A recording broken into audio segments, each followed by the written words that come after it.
I have heard some commenters say that this is the worst Wheel of Time book outside of Crossroads of Twilight. I'm not going to say that they're right, but I'm not going to say they're wrong either. I know who you are, and I wish you well, but I also wish you gone from Farmatting.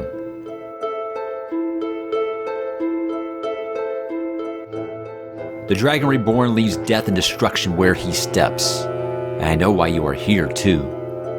Now kill them and go, and leave Farmatting in peace. If a sword had memory, it might be grateful to the forge fire, but never fond of it. You can never know everything, and part of what you know is always wrong. Perhaps even the most important part. A portion of wisdom lies in knowing that. A portion of courage lies in going on anyway. A man who trusts everyone is a fool, and a man who trusts no one is a fool. We are all fools if we live long enough.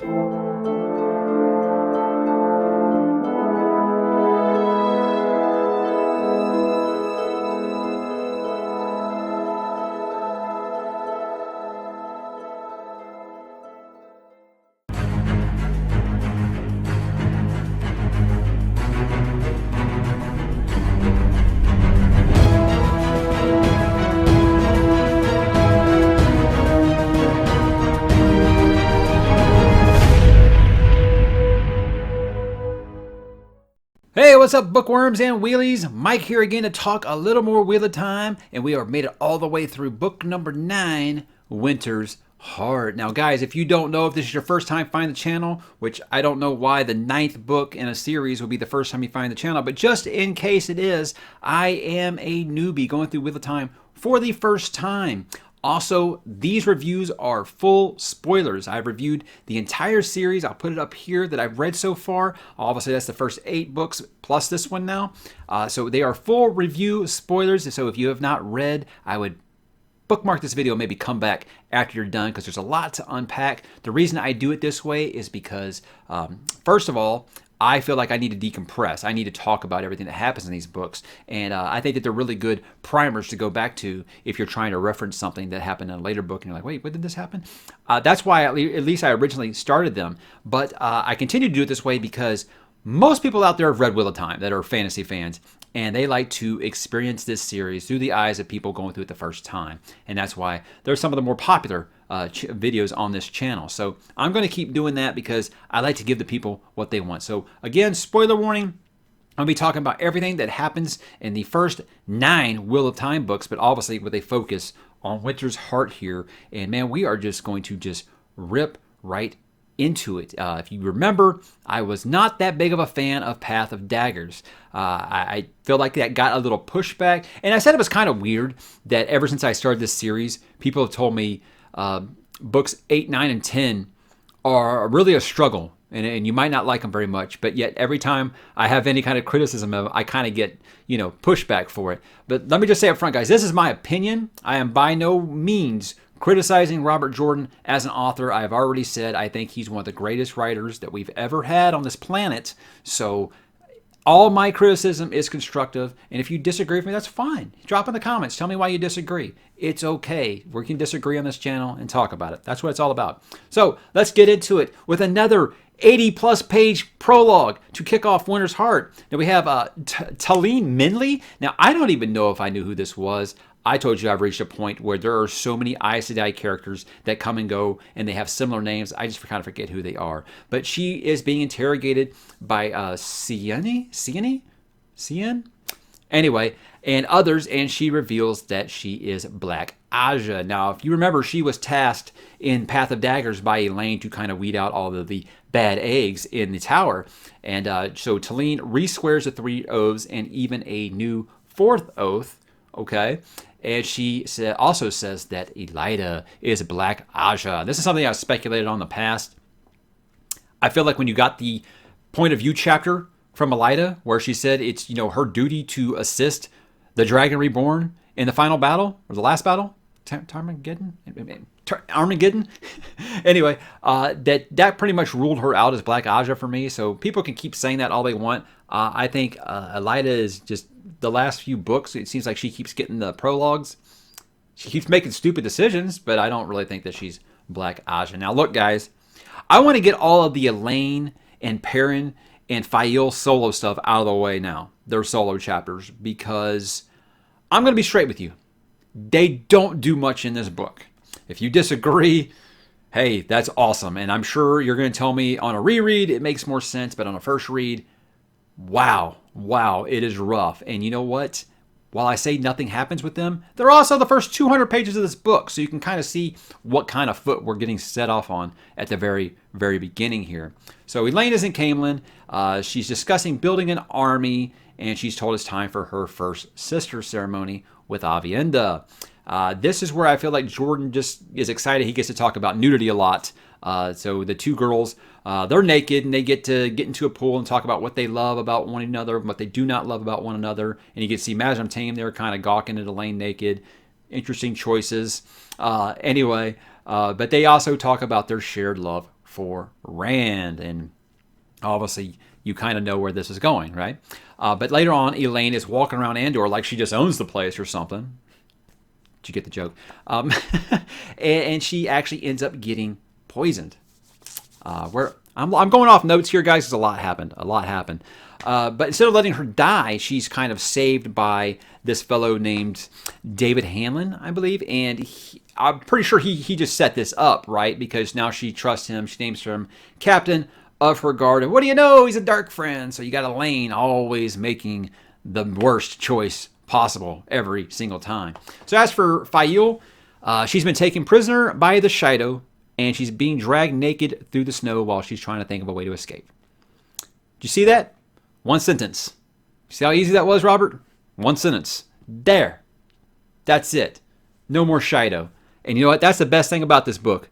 No more Shaido. They're at the very beginning, and then nothing. Although I did get to see Savannah die a fiery death, so there's that. Yeah, could have been that easy, man. One sentence. So we go then to Perrin. And now, my former favorite character, Perrin, he's spent 5 books now being either MIA or whining about his wife. I can't call him my favorite character anymore. Sorry, Robert, you finally broke Perrin for me.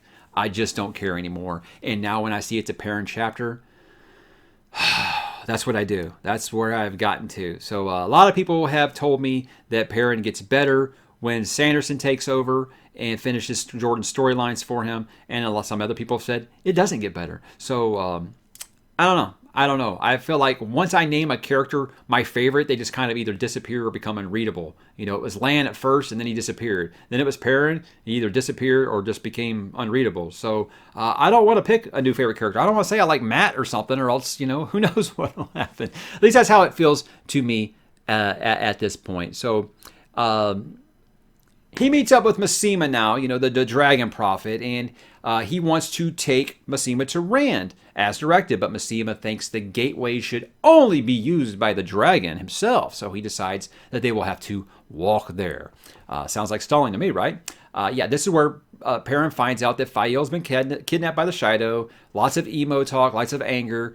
He freaks out like you'd expect, and he ends up asking his wolf friends for help, and they say, "No thanks, you're on your own, Bubba." Surprised me quite a bit there, but he enters a wolf dream and passes out only to find himself awakening in Berelain's tent. This hussy is still around. And by the way, I find it rather suspicious that they're attacked by the Shaido, and all these people get captured, Morghese and her guard, and then you got Faile get captured, but yet Berelain's fine? Sounds kind of dark friendly to me. But anyway, finally, Masema shows up with a few thousand soldiers, and he tells Perrin, you know what? We're going to help you rescue the abductees. The abductees. That's a hard word. But he's okay now with using the gateways. So he's either a really bipolar dude, Masema, or I would just guess that he's a little scared of actually meeting Rand. So that's it with Perrin and Faile in this book, thank God. Elaine has more, but it's later on with other characters, which makes her a little easier to bear. And guys, I'm sorry, I am still driving the Elaine hate train. I can't remember the last thing that she did in these books where I didn't roll my eyes. It might be all the way back in like Shadow Rising. That's how long ago it feels like, at least. So let's talk about Rand now. He is with Min, and he tells her of his plans to cleanse the Taino Saidin.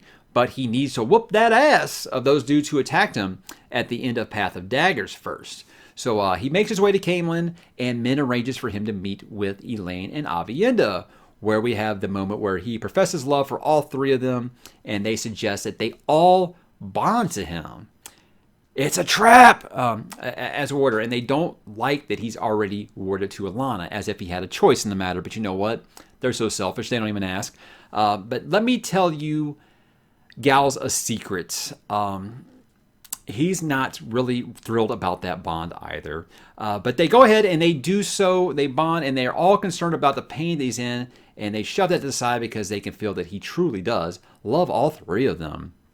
Elaine tells Rand that, she needs help with her shirt or something like that. And the others leave while they do their thing. And this is where things get really, really uncomfortable to me. Min has a viewing that Elaine is getting pregnant right now. This angers Birgitte because since she's warded to Elaine, she can sense what's going on right now. And that makes her uncomfortable. And I mean, this is obviously something that affects Alanna, because she just she's with Cadsuane and she just passes out unconscious while this is going on. So they can all sense what's going on with each other. Talk about awkward. That's one of those kind of things I guess I just never really thought of, that you could be sensing what the other people are doing, like when they're being intimate with one another. But Rand decides to make his way to Far Madding, where he's tracking these Ashaman that attacked him.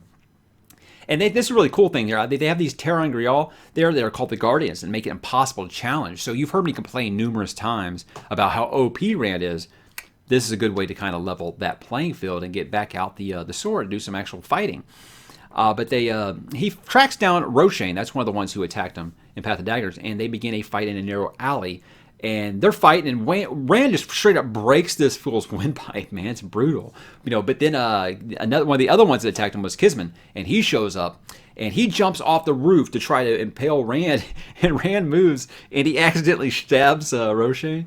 Just kind of a comedy of errors, if it wasn't for the Forsaken, it would make them look like complete clowns. But he kills Roshane. The street guard comes to see what is going on, and they both run in different directions. And then we get a POV chapter from Kisman, and he reveals that Mazrim Taim was one of those that ordered Rand killed, along with some Forsaken. So I was right, maybe. If you go all the way back to my Lord of Chaos review, where I said I feel like he is... I said Demandred, I believe, that he was Demandred in disguise. I still don't know if that's the case, but I obviously think that he is one of the Forsaken in disguise. Please don't tell me if I'm right, but that's been one of my longest theories there. And look, I know it's not like some shocking thing, I'm sure. I'm not like one of those people who watched the Game of Thrones TV series and said that my R plus L equals J theory was right when that had been a theory for 20 years before them. I'm not trying to be one of those people. I'm just saying that, hey, it's cool to kind of have some kind of validation there when you're reading for the first time, if that does turn out to be the case. But obviously, you knew Mazrim Taim was dirty. I don't think that was a big surprise there. But while he's thinking about these Forsaken that ordered Rand killed, he feels like a slice and black and darkness, and he's killed. At the time, I'm assuming, hey, this must be Padan Fain. This must be the ruby-hilted dagger. So Padan Fain just kind of keeps showing up for one chapter per book, to knife somebody and run away. But Cadsuane and her band, they arrive in Far Madding, and Rand can sense that Alanna is with them. They come for a visit, and Cadsuane, honestly, she's still in kind of mega bitch mode. Again, if she's supposed to be my Moiraine replacement, I'm not feeling it. I think she even actually slaps Rand one time for swearing. And Alanna, then she wants to know what Rand did that knocked her unconscious for a few days. And he tells her that he bonded with another. He doesn't say who, but he does emphasize that this person asked for permission. It's a nice little jab there. I was fist pumping. But of course, then she slaps him too. And at this point, I'm thinking, this is ridiculous. This goes back to something I complained about before. The goddamn dragon is getting slapped around by everyone. I'm sick of it. They talk down to him. They slap him. It's ridiculous. Supposed to be the baddest motherfucker in the land, and he just gets getting slapped and then just belittled in front of everybody and demeaned. I don't get it. I don't get what Jordan was thinking here. Did he know any women that weren't angry and or insane? That's what I'm thinking while I read this. So I don't know if that pisses off everybody as much as it does me, but it bothers me quite a bit. How many women just completely talk down to him, talk in front of, other people, just talk down to him, hit him. It's frustrating. I'm supposed to take this guy seriously as like this super badass, but all these women are they don't seem to be scared of him at all. You know, or they don't seem to respect him at all. I don't think he needs to be scared, but they don't seem to respect him at all. They hit him. They call him names. They talk shit about him in front of other people while he's standing there. I don't know. It annoys me. It annoys me. But in the end, it obviously doesn't annoy Rand because he asked Cadsuane to become his advisor. Huh, okay, whatever. So a character I forgot to talk about here is Olivia. She's a Seanchan. She was captured in Path of Daggers, and now she's traveling with them, you know, which seems totally safe. But Min is having all these viewings, and she has this one of Olivia that warns that she's not going to kill Rand, but that she is going to help him die. So I think that might be important later, because we don't have a resolution for that in this book. But, you know, I could keep a book about this long at this point of all of Min's viewings and don't know if half of them have come true yet or if they will. A lot of people have told me, you know, these are the kind of things that you appreciate in a reread once you know everything that's going to happen and you can see that the seeds were planted early. So I'm assuming that they will. But again, I can't keep track of all of them at this point. So let's switch to Mat. Remember him? Yes, a book and a half now he's been MIA. But we finally see him. And things haven't really changed that much. He's recovering from a broken leg that he got in a Crown of Swords there at the end where the wall fell on him. He's still being raped by Tylan. And everyone still seems to be okay with this. I'm not going to elaborate on that, guys, because I talked about it in my Crown of Swords review right here. It seems like the fandom is really divided on this. I find people that say they find it hilarious the way that Tylan treats him. I don't get that at all. I don't get this. I don't think it's funny at all. I think it's disgusting. I think it's straight Stockholm Syndrome where he tries to lie to himself and convince himself that he actually likes it. And I feel like that's how some people in the fandom validate it. I think it's absolutely disgusting. I feel like if these roles were reversed and this was a king using his power and using knife point to rape and force someone else to have sex, people would be up in arms. But it's Mat, and oh, he was a playboy. I don't give a shit if he was a playboy. I don't give a shit if he was a player. He never forced anyone at knife point to have sex with him. So don't tell me that he deserves this or he was asking for it. Again, I just said I wasn't going to go off about it, but I'm glad that it's coming to a close because I don't like this storyline at all. I don't know what Jordan was trying to get across. Anyhow, so if you guys remember my Fires of Heaven review, you remember that the Val and Luca and his god dang circus was about what made me quit this series. I felt like that was, everybody talks about the slog starting in book 7 at the earliest, but most likely 8. For me, it kind of started in Fires of Heaven because the circus stuff, whoa, yeah, it was the worst. And honestly, it was worse than anything in this book. Yeah, I'll say that. It was worse than anything in this book. So seeing his name again just kind of got me, just kind of gave me the red ass a little bit. But Mat, he's planning to escape Ibudar, and he's going to use the circus as his means, and he's going to take a bunch of Aes Sedai with him. I don't know. This is kind of where I felt like the book took off a little bit. A lot of people said, you just got to get to the Mat section. It gets better. Honestly, I don't find this story. I liked it when Mat was like being a war general and a strategist and stuff like that. That was the really, really good stuff. This stuff to me was just like, yes, please, let's get out of Ibudar, because I feel like Mat will become more fun once he gets away from Tylan, once he gets out of Ibudar, because it's not doing a lot for me. But this is the first like semblance of any action in this story. Well, I don't know. I guess Rand fighting Roshane for like a paragraph was kind of cool. But the Golem shows back up. I don't know if it's the same one or not, or if it's a different one. But he uses the Foxhead medallion to protect him. But he's still struggling in this fight because he's not 100%. And then there's a man named Noel Sharon. I hope I'm saying that right. He is able to chase the Golem off, and Mat and him quickly become friends, and he offers him lodging. When he returns to the palace, he finds Tylan talking with Tuon, who is the daughter of the 9 moons. Remember that prophecy all the way back in the Shadow Rising? I know I do. I've been waiting for this. She says she wants to buy Mat, but Tylan insists that he is a free man and not for sale. Yet then she tells Mat she wants to see him in pink ribbons when she returns. Yeah, he sounds real free, don't he? Tuon also wants to buy his Ashendari, but he refuses and continues his plan to escape. Tuon had a much longer introduction. I'm not going to kind of get into that, but it's a character that I'm interested in. I feel like it's the first interesting Seanchan character for me since Turak, maybe? I don't even know. By the way, I had this one viewer who used to always comment on my Wheel of Times video asking me if I was of the blood because I shaved my head on the sides or whatever. And I never knew what he meant, but yeah, finally makes sense. Finally makes sense. No veil, though, at least not yet. I don't know about that fashion statement yet. I also want to bring up that I think Aguinen, I think you say it, Aguinen and Bail Doman, they show up for the first time since Shadow Rising. And same with Isam or Luke or Slayer or whatever he's calling himself now. I don't feel like I have a lot to add about their role in this story. I feel like this video is already going to be kind of long. And talking about them, I don't really feel like... I know that they have a role. I know they have a role in this book, and I'm not going to say it's completely pointless. I'm just feeling like you could cut that role out and give it to someone else, and it would be just as effective.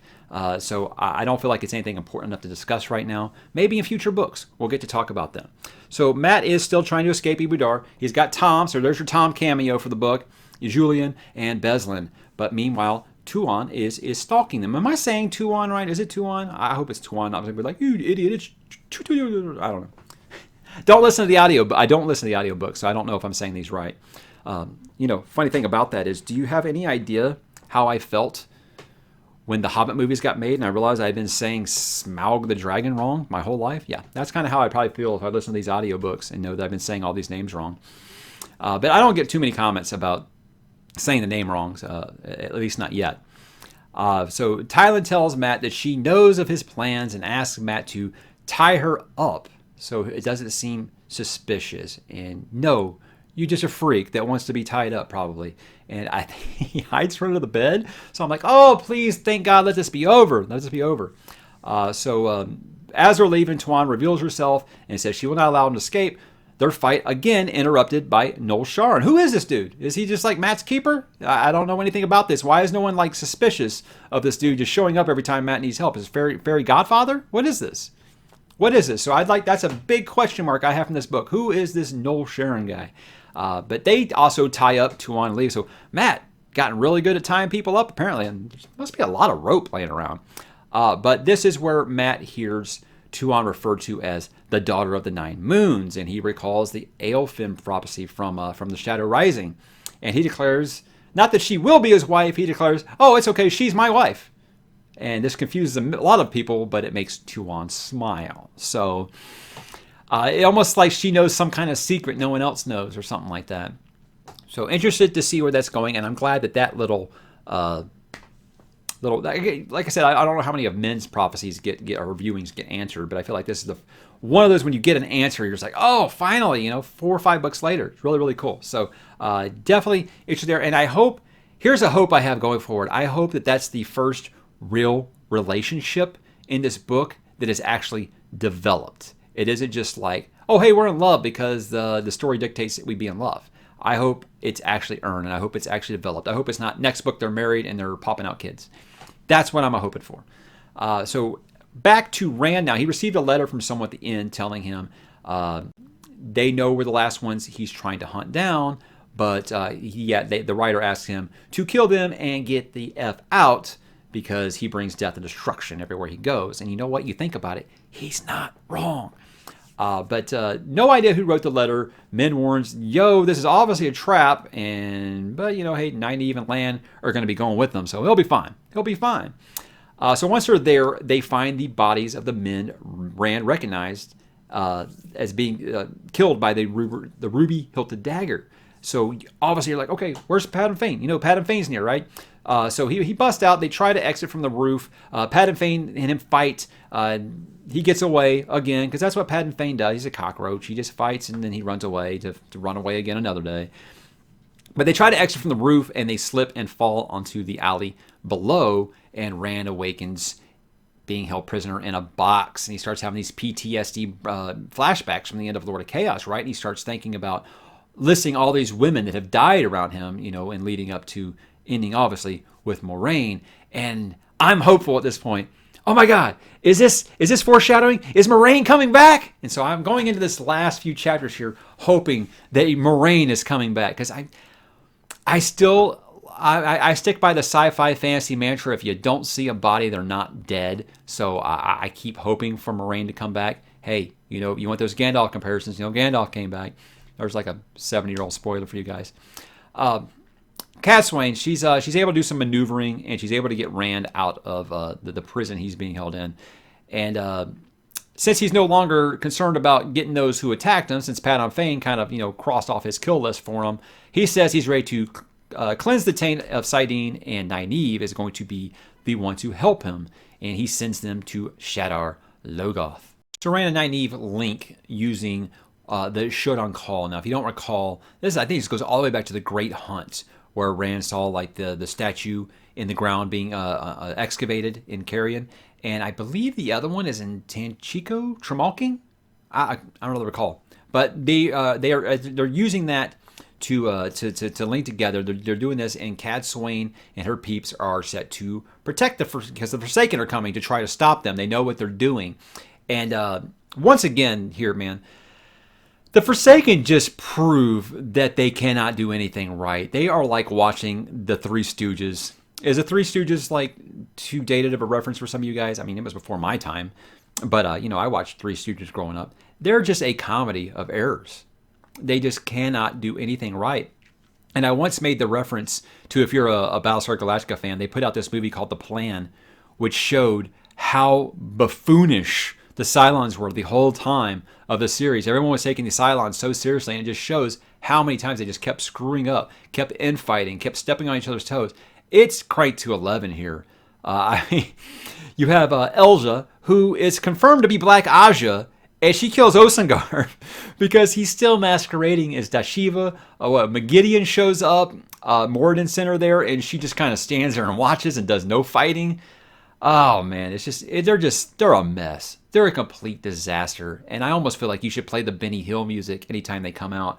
And again, this doesn't help me with feeling like the last battle is going to be anything special, because they're idiots. And Rand is super powerful because, I mean, look here, poof, the taint is cleansed, and saidin and Shadar Logoth is a smoking crater. saidin is fine again. So I'm not calling Rand a Gary Stu or anything like that. What I'm just saying is that he is powerful and getting more and more powerful, and the Forsaken just keep getting revealed as more and more clowns. I don't see the threat here, like, at all. So here we are, 5 books from the ending, and I'm supposed to believe that they're going to compete with Rand and his forces in the last battle. That's the biggest problem I have with the last few books, with the Forsaken just being a clown show, a total clown show. I can't take them seriously as an enemy. Now, maybe the Dark One shows up and he's this total badass, and he's just straight up just, Sauron, and he can just crush everybody with the flick of his wrist. Okay, that might be more of a threat, obviously. But as of right now, I'm not seeing the Forsaken as anything that's worrying me. That's just where I'm at right now. You might be laughing. If you've read the rest of the series, you know what happens. I don't. This is where I'm feeling right now. The Forsaken are clowns. I don't have any other word for it. So I feel like the big problem everyone has with Path of Daggers, it was the first one that didn't really have like a crazy banana ending. Bananas ending. This one, I felt like probably the biggest ending since, obviously, Lord of Chaos.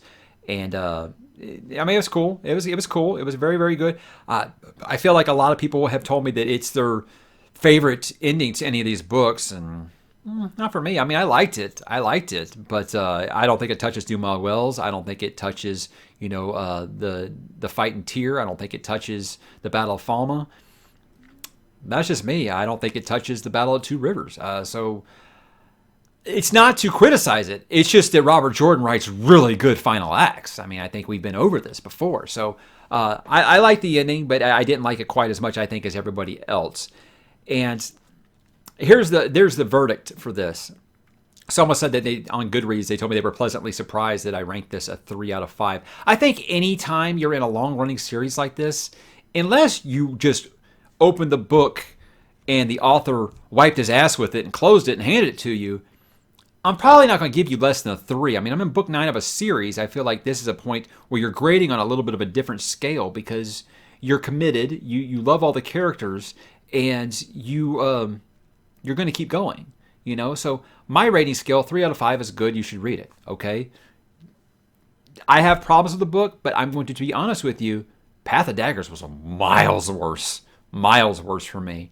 Yes, the first 200 pages were a struggle. Yes, I didn't really care for Matt's storyline on this because I'm over the whole stuff with again, that's about fandom infighting. I had no idea that was such a divisive issue. I'm blown away by it. I don't understand it. Anyhow, I don't want to go off on another tangent there, but yeah, it's probably my second least favorite Wheel of Time book.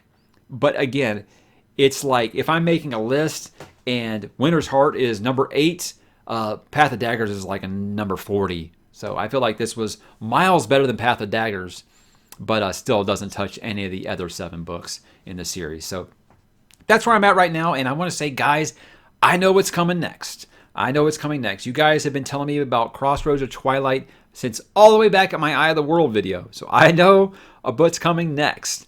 If you don't know my schedule, I did do a final release schedule I'm putting together right here where I'm planning to do one per month now. So I'll be doing Crossroads of Twilight in March, and then quickly thereafter, hopefully, cleansing that taste from my mouth with Knife of Dreams, which is where everybody tells me that the series gets really, really good again.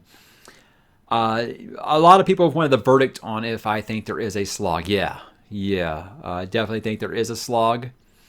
I feel like I'd say at least half of this book was, to me, felt like Wheel of Time. But yeah, I think Path of Daggers and Winter's Heart should have been one book. You probably could have condensed that. And I don't know about Crossroads yet, but from what I understand, yeah, 8, 9, and 10 probably could have been one like 700 or 800 page book. I don't know.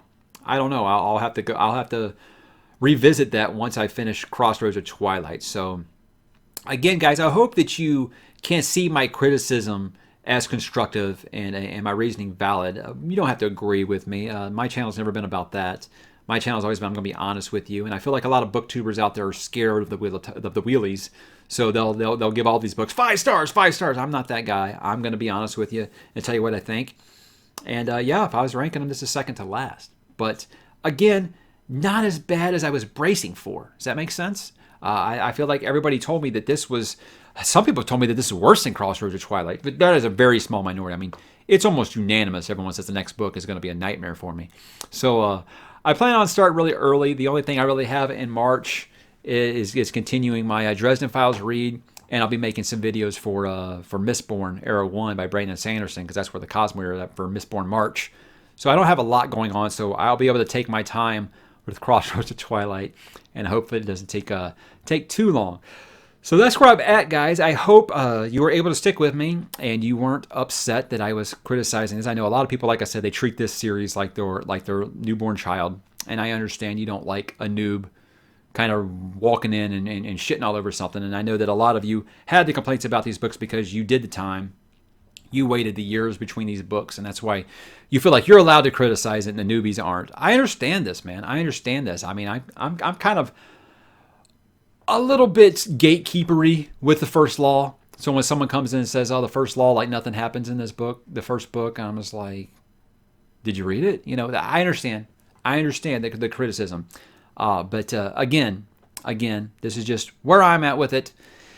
But I'm still looking forward to finishing this. It's been a heck of a journey. You know, I started last March, and here we are almost a year later, and I'll be getting through book number 10 by that time. So exciting times, especially since everyone says like the last 4 books of the series will melt your mind or something. So looking forward to finally getting over that hump. But insert your Crossroads of Twilight joke right here and tell me why.